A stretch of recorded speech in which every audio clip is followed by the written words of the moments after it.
અરવલ્લી જિલ્લામાં વ્યાપક વરસાદે ખેડૂતોની સ્થિતિ કફોડી કરી દીધી છે। શામળાજી મોડાસા હાઈવે ઉપર આવેલા એક ગામની 50 હેક્ટર ખેતી તળાવમાં ફેરવાઈ જતા લાખો રૂપિયાનું નુકસાન વેઠવાનું આવ્યું છે। તંત્રના સર્વેના અભાવે ખેડૂતોમાં આક્રોશ જોવા મળી રહ્યો છે।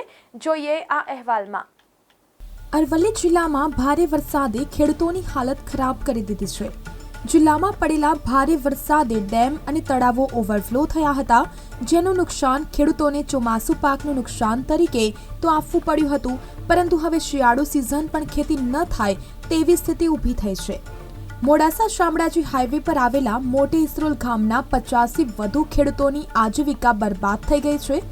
ગામમાં હાઈવેની બાજુમાં 50 હેક્ટર જમીનમાં ખેતી કરાઈ હતી।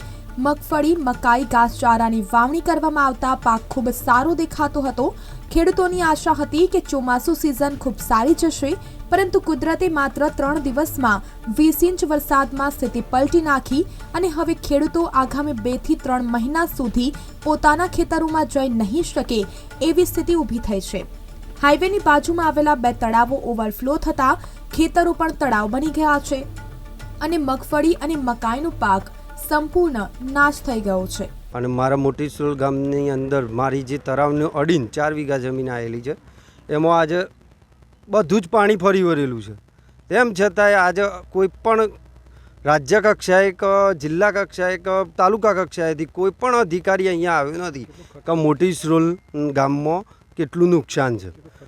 અને મારો અત્યારે વીઘા દીઠનો ખર્ચો હું ગણવા જાઉં તો 15 થી 20 હજાર રૂપિયા ખર્ચો છે, જેથી કરીને આજે હું 60 થી 70 હજાર રૂપિયા નાખેલા છે અહીંયા। અને આજે એમાંથી 1 રૂપિયો પણ મળવા પાત્ર નથી। અને બીજું કામ કે આવનારી જે સિઝન છે એમાં પણ મને શિયાળા સિઝનમાં પણ કંઈ પણ એનું મળતર થવાનું યોગ્ય લાગતું નથી, કારણ કે હજી સુધી પાણી ત્યાં ઓસર્યા નથી, બરાબર। તેમ છતાંય અહીંયા મારી સામે આ હાઈવે આવેલું છે, જે નેશનલ હાઈવે આપણે રાજ્ય કક્ષા, તો અહીંયાથી કોઈ પણ મંત્રી તો અહીંયા જતા હશે।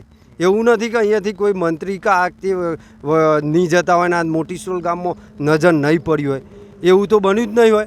કારણ તો આ અધિકારીઓને એટલી વિનંતી છે કે અમારા આ જેમ બને એમ વહેલી તકે મને કંઈક સહાય ચૂકવો અને અમારા અહીંયા સર્વે કરવા માટે કોઈક અધિકારીઓને મોકલો કે અમારા ગામમાં મારા જેવા તો અનેક ખેડૂતો છે કે 50થી ઉપર હેક્ટરની જમીન અમારી આજે 3 તળાવ છે અત્યારે, એવું જોઈએ ને તો લાગે છે એમ કે જેથી કરીને હું સરકારને એક જ વિનંતી કરું છું કે જેમ બને એમ વહેલી તકે અમને લાભ આપો।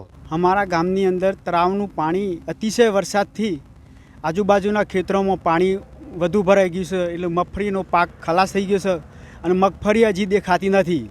પણ અમારો શિયાળુ પાક પણ કોઈ મળવાની આશા નથી, એવી પરિસ્થિતિ છે। એક વચ્ચે તળાવ છે અને 2 બાજુ જમીન છે, એમાં પાણી ફરી વળ્યા છે, તો કોઈ ખેતીવાડી વિભાગના કે કોઈ પંચાયતના કોઈ કર્મચારીઓ તપાસ માટે આવ્યા નથી। તો સરકારને એટલી વિનંતી છે કે કોઈ ખેતીવાડી વિભાગના માણસો આવી અને આ સર્વે કરે તો ખેડૂતોને થોડા ઘણા રૂપિયા મળે તો આ એનું બિયારણ ઊભું થાય, ન કે કોઈ મળતર નથી અને શિયાળુ એ ફેલ છે। તો ખેતીવાડી વિભાગને હું વિનંતી કરું છું કે મગફળી પૂરેપૂરી નાશ છે અને મકાઈ બીજી વાવેલી છે, અને એમ કરીને બધું પાક નિષ્ફળ છે અને શિયાળામાં પણ કંઈ મળે એવું નથી। આશરે લગભગ 20 થી 25 ખેડૂતોનું જમીન ડૂબમાં છે અત્યારે। કોઈ તંત્ર કોઈ આવી નથી તપાસ માટે કે સર્વે માટે, તો પંચાયતને તથા ખેતીવાડી વિભાગને હું વિનંતી કરું છું કે તમે સર્વે કરો અને ખેડૂતોને થોડી સહાય મળે એવું કરો। ગામના ખેડૂતોના જણાવ્યા અનુસાર મગફળીના વાવેતરમાં 1 વીઘામાં 15,000 ઉપરાંતનો ખર્ચ છે અને 4 વીઘા ધરાવતો ખેડૂત 60,000ના નુકસાનમાં છે। હાઈવે બાજુમાં હોય, ખેડૂતોની અપેક્ષા તંત્ર પાસે હતી કે તંત્ર અધિકારીઓ અહીં નજર રાખશે, પરંતુ મહિનો વીતવા છતાં આંખે પાટા બાંધેલું તંત્ર અહીં ફરક્યું નથી। 50 હેક્ટરમાં પાણી ભરાવાના કારણે ખેડૂતોને લાખો રૂપિયાનું નુકસાન છે।